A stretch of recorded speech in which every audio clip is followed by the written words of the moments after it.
Queridos amigos e amigas, pedimos desculpas porque começamos o estudo e esquecemos de colocar para gravar. Então, repassando rapidamente, questão 26, poder-se-á conceber o espírito sem a matéria e a matéria sem o espírito? Pode-se, sem dúvida, pelo pensamento, ou seja, abstraindo a ideia que isso representa. Na 27, Kardec pergunta: haveria sim dois elementos gerais do universo, a matéria e o espírito? Sim. E acima de tudo, Deus, o Criador, o Pai de todas as coisas. Esses três elementos constituem o princípio de tudo que existe, a trindade universal. Mas ao elemento material, e a matéria aqui essa do plano encarnado, não é? É preciso juntar o fluido universal. E aí essa matéria quintessenciada, que vai ser a matéria que compõe o nosso corpo espiritual ou perispírito, que desempenha o papel de intermediário entre o espírito e a matéria propriamente dita, muito grosseira para que o espírito possa exercer alguma ação sobre ela. Então nós temos, aprofundando a questão, que além do perispírito, porque todo desencarnado tem perispírito, mas para reencarnarmos, só o perispírito não basta. Porque senão estaríamos assim no. Estaríamos como aquele filme. É o seu celular, deixa eu cortar. Ah, cortou. Nós estaríamos como no filme dos zumbis, certo? Chega qualquer um, encosta naquele corpo morto, apodrecido, e ele toma vida. E não é assim que acontece. O que falta e que é imprescindível? O duplo etérico. O duplo etérico também é um corpo. E é um corpo que liga o perispírito ao corpo físico. Então, assim como o perispírito liga o espírito ao mundo astral, na verdade, não é o mundo físico, mas ao mundo dos espíritos, né? Ao mundo espiritual, porque os espíritos não pertencem a esse mundo. É por isso que ele é chamado, por algumas doutrinas, de mundo astral.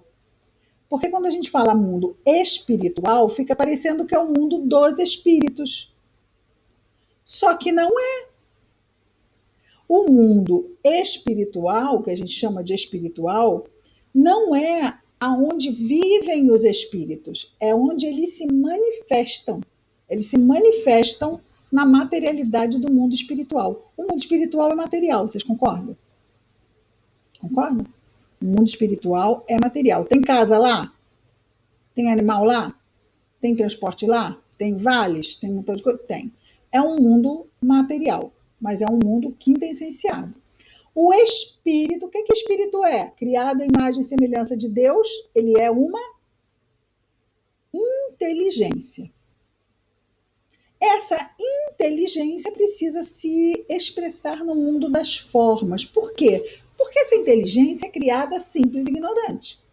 E ela tem que progredir. Para ela progredir, o processo é através da matéria.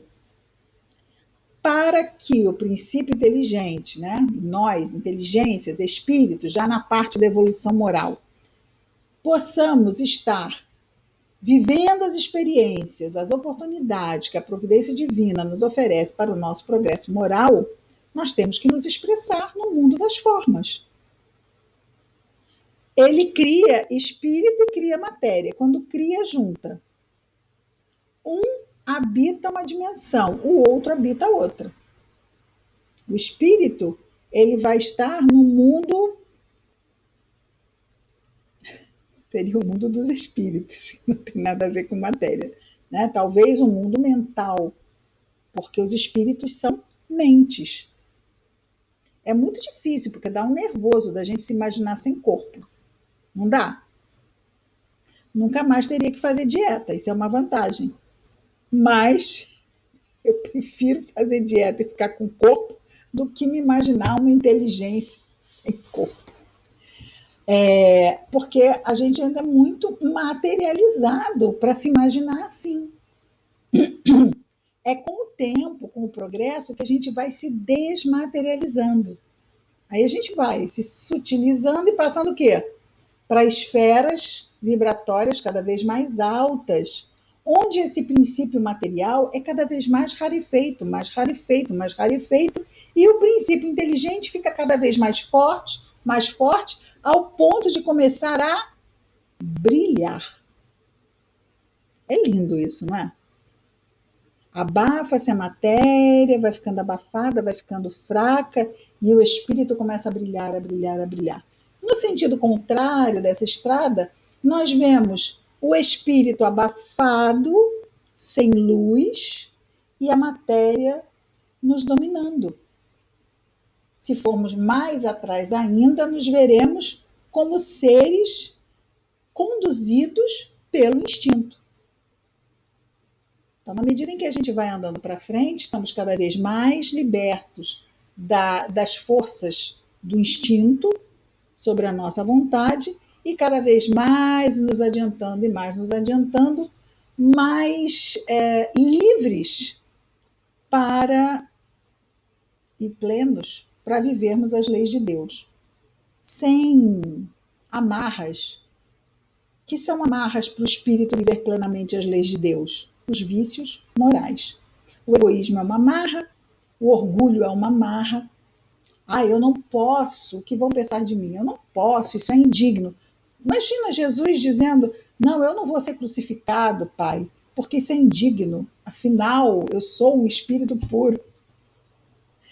Já ia suspeitar do processo de progresso espiritual se Jesus dissesse assim, cruz, é ruim. Sou eu aí, espírito puro, comigo não, violão. É até alguma coisa muito errada com esse espírito puro, né? E é interessante, não é? Quer dizer, quanto mais evoluído, mais livre é o espírito para viver de forma plena o verbo servir. É incrível isso, né? Porque nós materializados, o que a gente pensa de liberdade? Livre é aquele que não tem que servir ninguém, não é? Já os espíritos elevados dizem, livre é aquele que tem, vamos chamar assim, o gosto de poder servir.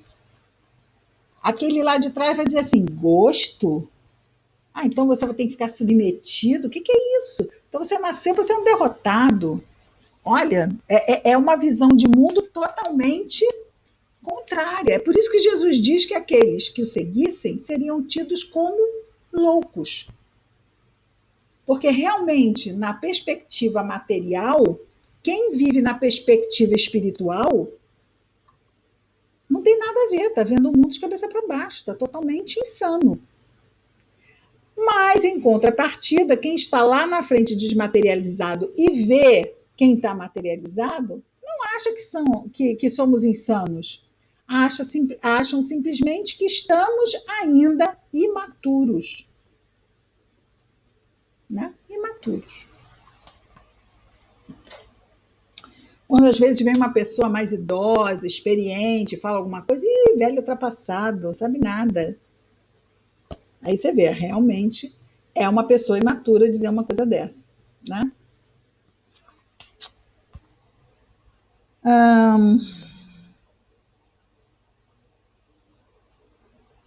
Embora, sob certo ponto de vista, se possa classificar o fluido universal como elemento material, ele se distingue deste por propriedades especiais. De novo, ele está colocando assim, olha, bom, vamos acabar de ler para depois aprofundarmos. Embora, sob certo ponto de vista, se possa classificar o fluido universal como elemento material, ele se distingue, ou se diferencia deste por propriedades especiais. Se fosse realmente matéria, não haveria razão para que o espírito também não o fosse. Está colocado entre o espírito e a matéria. É fluido, como a matéria é matéria e suscetível, pelas suas inúmeras combinações com esta e sob a ação do espírito, de produzir uma infinita variedade de coisas de que não conheceis senão uma ínfima parte.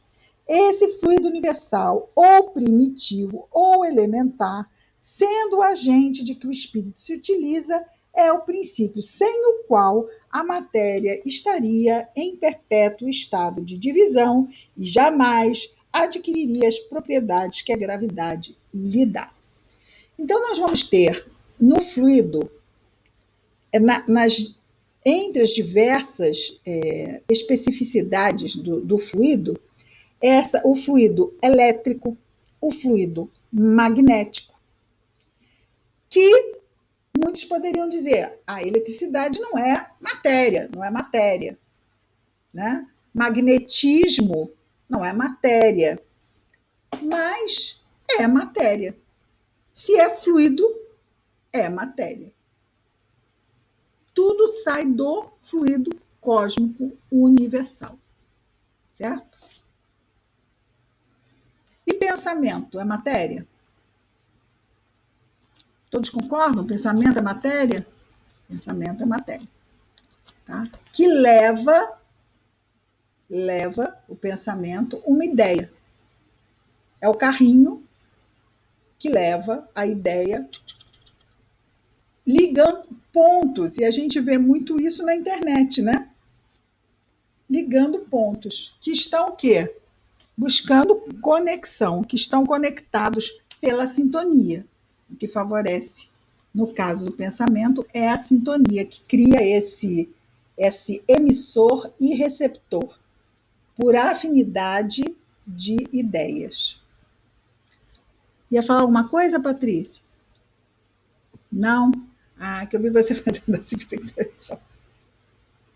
Ai, que eu não estou conseguindo ler seus lábios, amor. Desculpa, porque meu filho veio falar aqui comigo. Ah, que bonitinho. Tá certo. Continuando. Ah, importantíssimo. Kardec, ele não faz erratas das coisas que estão na codificação. Não há errata, tá? No entanto, se nós estudarmos a Gênese na parte de fluidos, o que a gente percebe aqui? Aqui são médiums, não são?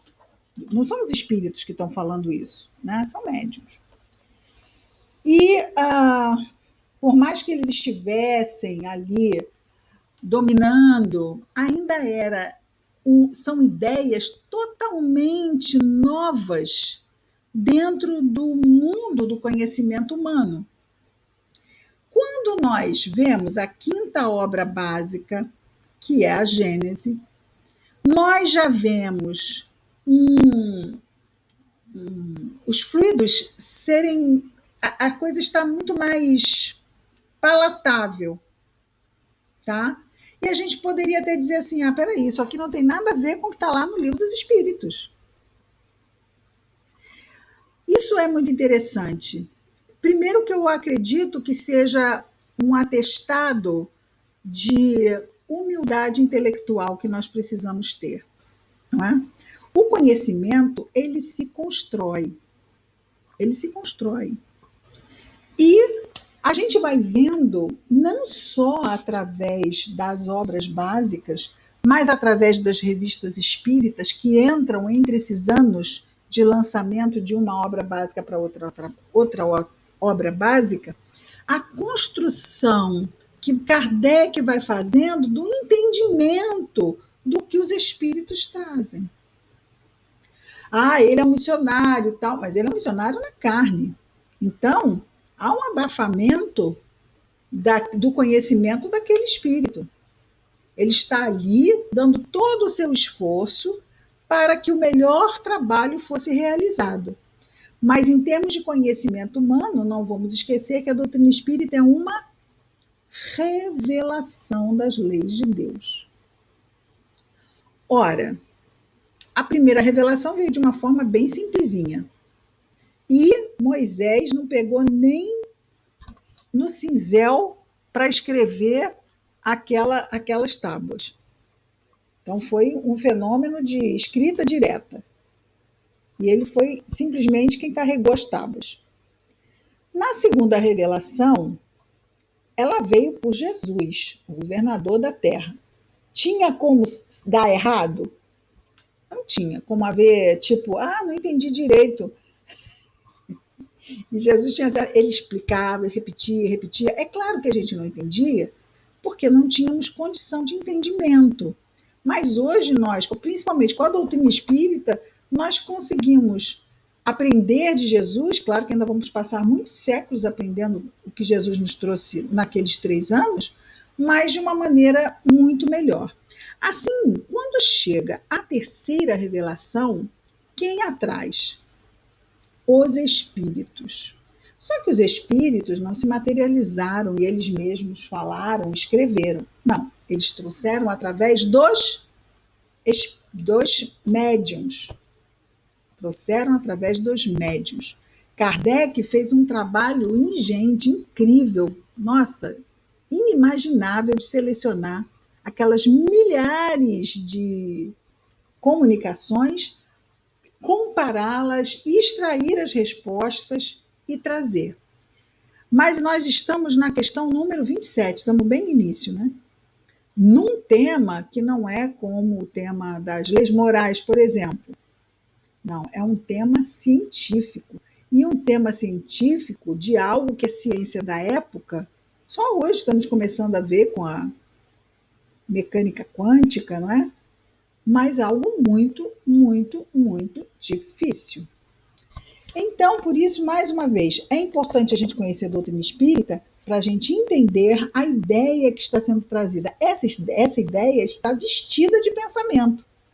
Um pensamento de pessoas de uma época que talvez não tivessem tantas condições de entender como hoje nós teríamos, mas era importante que a doutrina viesse na época que veio, porque era a época onde não teríamos nem máquinas para falsear, para depois dizer que aquilo é mentira, que não veio para o espírito nenhum. Se fosse hoje, seria, né? Porque hoje até mesmo a nossa boca tem programa que faz a gente falar coisa que não fala, né? Você já imaginou se surgisse no tempo de Kardec uma coisa dessa? Ia ser um ó. Então tinha que ser tudo muito, não tinha nem gravador. Era tudo só na escrita.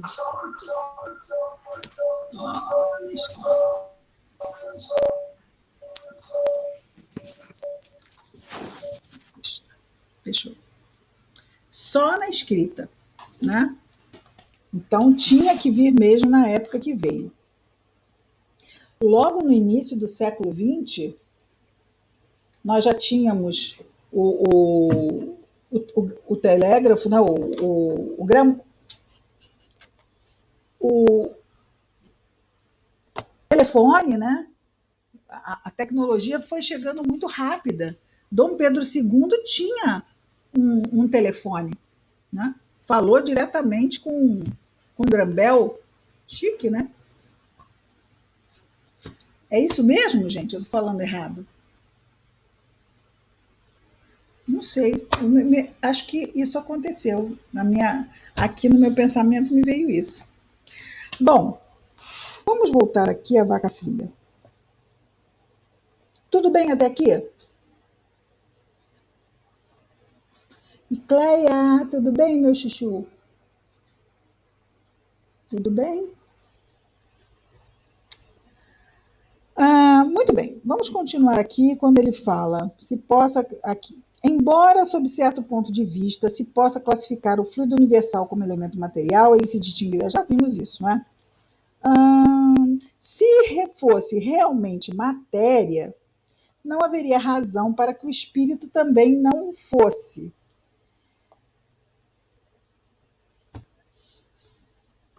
Não, né? Se fosse realmente matéria, mas que matéria estamos falando? Estamos falando da matéria grosseira, estamos falando do fluido cósmico universal, da matéria diferenciada. De novo, não dá para a gente se aprofundar nisso, não, porque eu acho que a linguagem é pobre para isso aqui, ficou pobre. Se fosse realmente matéria, mas não haveria razão para que o espírito também não fosse. Uma coisa não tem nada a ver com a outra. Né? Mas aqui a gente vê que existe simplesmente um enorme esforço para passar uma ideia por palavras. Queria ouvir vocês sobre isso. O que vocês acham?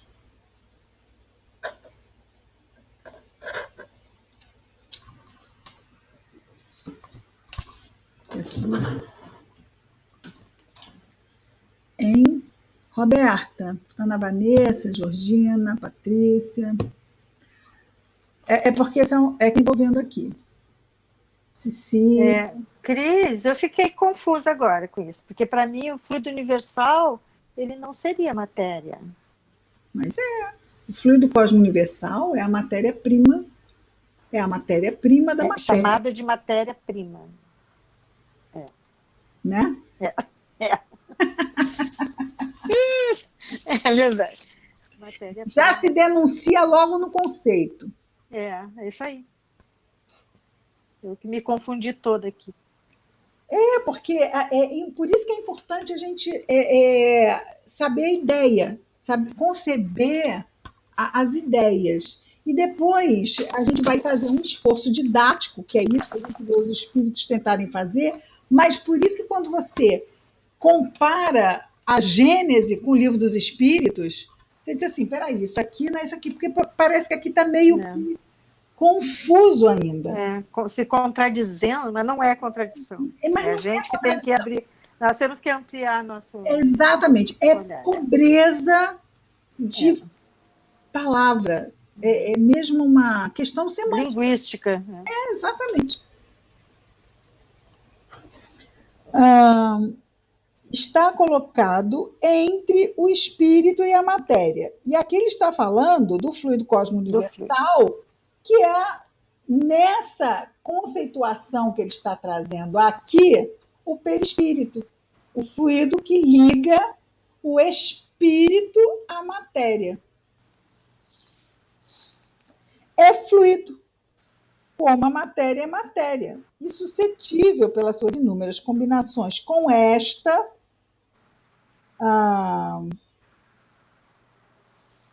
como a matéria é matéria, e suscetível pelas suas inúmeras combinações com esta, o fluido cosmo universal se combinando com a matéria, e sob a ação do espírito, pensamento e vontade manipulam os fluidos. Sabemos disso, não sabemos? Que manipulam os fluidos, pensamento e vontade. De produzir a infinita variedade de coisas que não conheceis, senão a ínfima parte. Toda a criação, ela vai ser manipulada por pensamentos e vontade. Quem estava à frente da criação do planeta Terra? Um ponto na prova final. Como é a pergunta? Quem estava à frente da criação do planeta Terra? Jesus. Exatamente. Então, nós temos que a matéria que eu digo, o fluido cosmo universal, ele precisa de pensamento, e só quem tem pensamento são os espíritos. E vontade para se transmutar na criação organizada de Deus. Planetas, sistemas, sóis, tudo isso é plasmado por inteligências que criam, como aquela bala de coco, que criam, manipulam os fluidos e criam. Eles não criam a matéria, porque cria a matéria é Deus, mas eles trabalham essa matéria como o cara que faz o vidro, né, pega lá o fogo e a areia, né, e cria as peças de vidro, assim fazem os espíritos superiores na criação de coisas. Nós já fazemos um pouco isso. Né? Estamos falando através de computadores que foram criados por inteligências, né, pensamento e vontade, que manipularam os fluidos e criaram os computadores. E isso vai acontecer também no macro, nos sistemas, nas galáxias. Então, é o que ele diz aqui, olha. O fluido cósmico universal, ou fluido cósmico, que ele chama aqui de fluido cósmico, né?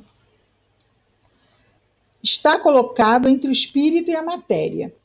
É fluido, O fluido é fluido, como a matéria é matéria. E suscetível pelas suas inúmeras combinações com esta, o fluido com a matéria, e sob a ação do espírito de produzir a infinita variedade de coisas que não conheceis senão uma ínfima parte. Matéria poderiam ser até mesmo o que me parece aqui que ele vai usar depois, aqui ele não está usando fluido elétrico, fluido magnético, ele vai passar depois a usar isso e vai deixar de usar essa diferença de matéria e fluido universal que nos confunde aqui. Por quê? Porque matéria é fluido cósmico universal. Então fica parecendo que a coisa está amarrada e confusa. Não está. É que ele vai apurar os conceitos com o tempo. E o que é muito legal é que ele não faz errata. Ele podia ter depois, lá na terceira, quarta edição, ter refeito os termos e tornar a coisa de pronto já alterada. Mas ele não fez isso. Porque acreditamos, né? Salvo melhor juízo, que ele espera que os espíritas estudem, no mínimo, as 5 obras básicas. Mas é um estudo que transcende a leitura, né? Um estudo que exige aprofundamento, reflexão, cruzamento dessas informações para que consigamos extrair melhor o entendimento disto tudo que chamamos de doutrina espírita. Eu costumo dizer que doutrina espírita, para mim, é como uma grande colcha que a gente vai juntando, ou talvez um quebra-cabeça, que a gente no início fica com aquelas peças espaçadas e você sabe que tem mais coisas ali para juntar para você entender aquela imagem. Com o tempo, você pega uma peça e diz assim, isso aqui, olha, isso é céu. Isso aqui é a parte da ponte, é um pedaço. E você começa a ver aquela figura de uma forma de todo. O que antes você só via aquela partezinha, que você sabia que era um pedacinho de mar, mas você não sabia onde que se ligava com o quê e o que era aquele todo. Porque diferente dos quebra-cabeças que a gente compra, que vem com o modelo, a doutrina espírita é um quebra-cabeça que você não sabe o que fica no final. Você não sabe qual é o resultado final daquela montagem. Isso aí é trabalho, você vai montando, e aí você vai e bota aquela peça lá, que você jura que é lá. Lá num determinado ano, você fala, gente, isso não faz sentido nenhum aqui, eu estava entendendo errado isso. Aí você tira o que você achou que era céu azul, não era, era um pedaço do lago que estava refletindo. E você, não, isso aqui não é aqui, isso aqui é aqui. Então, antes da gente dizer que Kardec estava errado, tem muita gente que tem uma pressa em dizer isso, danado, ou que ele está desatualizado, a gente deve ir com muita calma, porque Kardec estava sendo conduzido pelos espíritos superiores. Então, quando a gente diz que Kardec está errado, a gente nega, a princípio, que seja uma revelação das leis de Deus. Que revelação esfarrapada, rota, é essa que chegou meia boca? Não tem revelação divina meia boca. Mas, olhe só como é que nós já tínhamos mais maturidade. Dessa vez, ele nos usou para trazer uma revelação. A primeira, Moisés só foi carregador de pedra. Na segunda, veio Jesus, porque não tinha condição, agora não ia ser mais possível carregar pedra, ia ter que se explicar a questão moral. Quem que vai explicar a questão moral para essas criaturas sem moral que estão no planeta Terra? Manda o chefe. Manda logo o chefe. Não tem subordinado, chefe de departamento, ministro, vai logo o governador. Dessa vez, olha como nós estamos melhores, olha como nós já avançamos. Dessa vez, nem fomos carregador de pedra, nem precisou vir um do alto escalão. Até veio, né? Veio Kardec para ser o codificador. Mas ele veio para fazer esse trabalho de juntar o trabalho dos dois planos. Foi um trabalho casado em dois planos. Isso não é a melhor expressão do trabalho de Deus junto às criaturas, não é? É simples como Cris, fala, querida.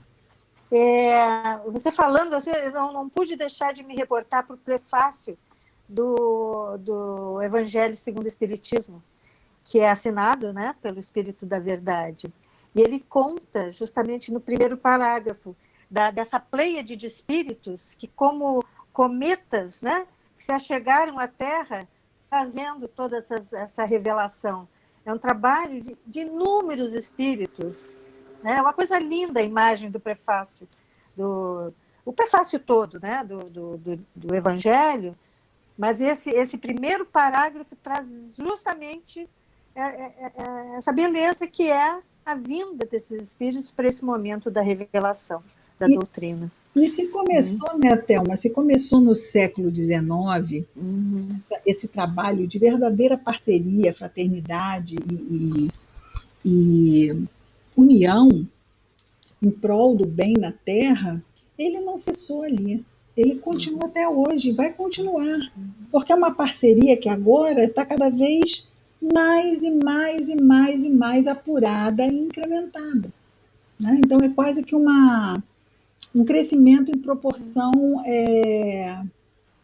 geométrica. Né? É tão inspirador, não é? Vamos lá. Esse fluido primitivo. Vamos lá. Então, variedade de coisa, não conheci senão uma ínfima parte. Eu terminei isso, eu falei ínfima parte. Cheguei aí. Esse fluido universal, ou primitivo, ou elementar. Então, vejamos que aqui ele está separando o que é fluido do que é matéria. Mas nós sabemos que matéria é fluido. Ok? Mas a gente já entendeu o que é. Esse fluido universal, ou primitivo, ou elementar, sendo o agente de que o espírito se utiliza, é o princípio sem o qual a matéria estaria em perpétuo estado de divisão e jamais adquiriria as propriedades que a gravidade lhe dá. O que acontece? Nós conseguimos, com pensamento e vontade, manipular os fluidos. Essa matéria aqui, nós conseguimos? Espírito puro consegue. Jesus pegava o leproso e cadê o nariz que estava aqui? Voltou, o pedaço do dedo que caiu voltou. Ele manipulava. E por quê? Porque ele atuava na matéria que nós consideramos bruta. Mas é só aparência. Isso é muito legal. Só que os espíritos estão falando para pessoas que acreditam nisso, de que essa matéria não pode ser alterada. Quem está doente, quem perdeu a perna perdeu, quem perdeu o nariz perdeu. Quem é cego, acabou, não se pode fazer nada sobre isso. Certo? Então, quando ele coloca que o estado em que é possível atuar e organizar a matéria é no estado fluídico, porque nós sabemos que os desencarnados atuam sobre a matéria sutil exatamente assim. Pensou, plasmou. Mas Jesus nos mostrou que é a mesma coisa quando é um espírito muito elevado atuando numa matéria aparentemente para nós bruta. Vamos voltar à mecânica quântica. Recomendo quem não assistiu, Quem Somos Nós 2, dublado, tá no YouTube. Já botei o link para vocês uma vez, não já? No grupo? Já. O que diz lá? Que a matéria, essa parede aqui atrás de mim, é possível ser atravessada sem nenhum problema. E por que não a atravessamos? Já que o nosso corpo tem um montão de buracos e a matéria tem buracos. É uma questão como um dedo, como a fazer isso. Porque as minhas mãos não são assim. Né? Se eu fizer assim, vocês vão dizer o quê? Peraí, Cristina, abre os dedos, que aí você faz isso. É exatamente assim que é a parede e o meu corpo. E por que eu não faço isso? Porque eu não acredito. É isso que a mecânica quântica nos diz. Que as possibilidades da realidade do observador são infinitas. Isso é incrível. Só que nós combinamos ver a mesma coisa. Então a gente vê a mesma coisa e trabalha essa realidade da mesma forma. Nisso a gente já começa a ficar meio tenso. Como assim? Você quer dizer que exatamente o que a gente está vendo não é exatamente o que a gente está vendo? Que a gente meio que combinou tudo isso que está acontecendo? É por aí. Eu também não tenho noção do que é isso na profundidade. Como ele disse antes, o meu pensamento concebe a ideia, mas só de pensar nisso me dá urticária. Nossa. Não quero atravessar a parede, não. Me dá nervoso pensar nisso. Eu ficar presa no meio da parede. Pedro afundou na água. Estava ele andando lá, ele afundou na água. Mas a parede é mais complicada. E se eu ficar presa na água, eu falo assim, Senhor, me tira dessa parede, eu não sei como saio daqui. Ó, mulher de pouca fé, me tira da parede. Isso é uma coisa que a gente vai imaginar. Isso é um filme de ficção científica, isso é um delírio que você está tendo. Mas não é, a gente sabe que é possível. Mas não para agora, né? Daqui a algumas centenas de milhares de anos, a gente vai chegar lá. A gente vai chegar lá. Tudo bem, aqui quando a gente lê, olha, esse fluido universal ou primitivo ou elementar, sendo o agente que o espírito se utiliza, e ele está falando aqui da matéria do mundo espiritual, ok? A matéria sutil. É o princípio sem o qual a matéria, e agora ele está falando da matéria mais grosseira, estaria em perpétuo estado de divisão e jamais adquiriria as propriedades que a gravidade lhe dá. Ora, se ele está falando em gravidade, ele está falando da matéria grosseira, quer dizer, da matéria aqui do plano encarnado. Está todo mundo já com dor de cabeça? A Ana Vanessa está com cara de que está com dor de cabeça, Ana Vanessa. Tá não? Muita coisa na cabeça, né? Olha só, tem um pedacinho pequenininho que é o 27A. Vamos lá, vamos ser corajosos e enfrentar o 27A. Seria esse fluido que designamos pelo nome de eletricidade. Olha, ele já está entrando aqui no outro campo. Vamos lá. Dissemos que ele, esse fluido, é suscetível de inúmeras combinações. O que chamais fluido elétrico, fluido magnético, são modificações do fluido universal, que não é, propriamente falando, senão matéria mais perfeita, mais sutil e que se pode considerar independente. Que dá uma canseira, né? No final, os neurônios já estão assim, ai, por favor, para. Não fala mais nada, não. Então, o que a gente vê? De novo, fluido para cá, matéria para lá, fluido para cá, matéria para lá, fluido magnético, fluido elétrico e matéria propriamente dita, se não matéria mais perfeita. Matéria mais perfeita. São conceitos que ele coloca e que ele não define. E é isso que vai causando areia, né? Na nossa parca intelectualização do conteúdo. Mas não tem problema. Vamos levando, porque isto vai ser aprofundado, mas muito, aqui um pouquinho só, mas mais aprofundado mesmo na Gênese. Tá? Então, respiremos fundo,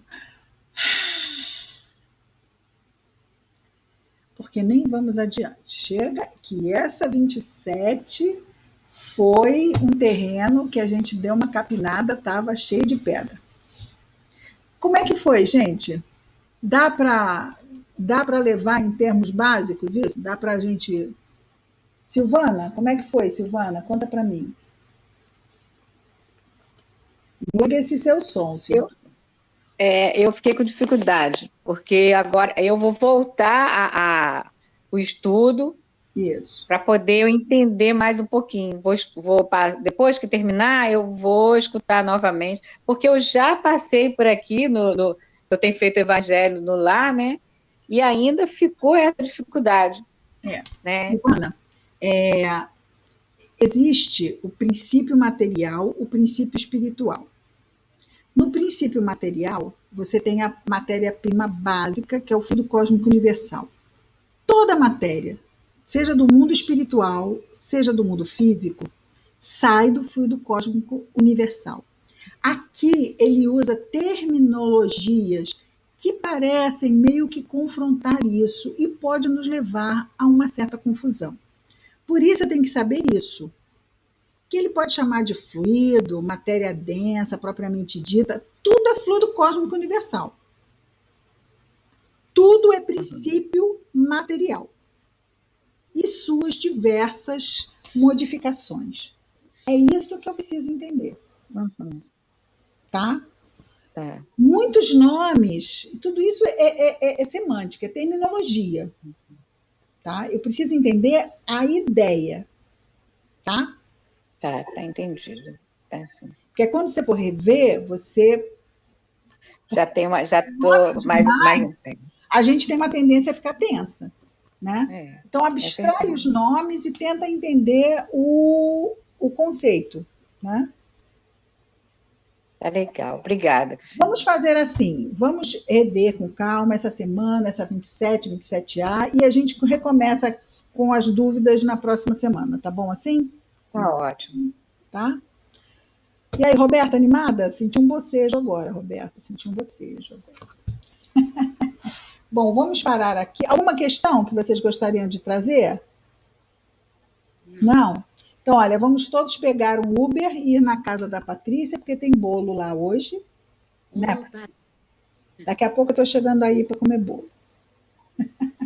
Oi, Mônica. Tudo bem? Tudo bom? Gente, não late. Vamos ver aqui. Eu acho que... A Yara, cadê você, Yara? Eu estou tão curiosa de te ver, Yara. Você não vai aparecer? Cris. Eu acredito que ela esteja com dificuldades para localizar onde liga o microfone. Eu vou ver se eu entro em contato com ela para explicar. Tá, Yara? Tá ótimo. Obrigada. Ela está logada. Tá. Mas antes ela entrou e eu ainda consegui ouvir. Mas depois ela entrou, eu não consigo ouvir nem ver. Tá? Vou ver se eu consigo resolver isso com ela. Tá ótimo. Então tá combinadíssimo. Agora, Cris, o livro dos espíritos é mestrado e a Gênesis é doutorado? Não, não é não. Não? Não é não. Não é não. É tudo uma coisa só. É um corpo só. Entende? São partes diferentes, departamentos diferentes de um corpo de conhecimento. Tá? É um nível, eu acredito assim, que ele vai falar de outras tantas coisas, ele vai falar de milagres, né? Vai falar dessas coisas que a gente não explica e que tem explicação. Né? Então, aí a gente vai ver mais profundamente essa questão de pensamento e vontade agirem sobre os fluidos. A gente vai entender melhor como é que a gente plasma uma doença. Né? Pensando negativamente, nutrindo um determinado sentimento. Né? Então, é pensamento e vontade. Porque a gente pensa que não quer ficar doente. Mas se a gente está investindo em pensamentos doentios, é quase que um atestado de vontade para ficar doente. Porque se eu sei que aquilo me adoece e eu invisto naquilo que me adoece, eu estou me adoecendo. Né? Então, isso é importante, a gente tomar posse do poder sobre a nossa saúde. E se a perdermos, sabermos que da próxima vez, no próximo corpinho, nós temos condições de usar melhor. Porque lá a gente vai rever mais ou menos onde que foram os entraves que causaram as repercussões no corpo físico das nossas questões mentais e emocionais. Pensamento e vontade. E a matéria. a gente vive na matéria, estamos expostos a isso, né? Deixe-me terminar aqui a gravação.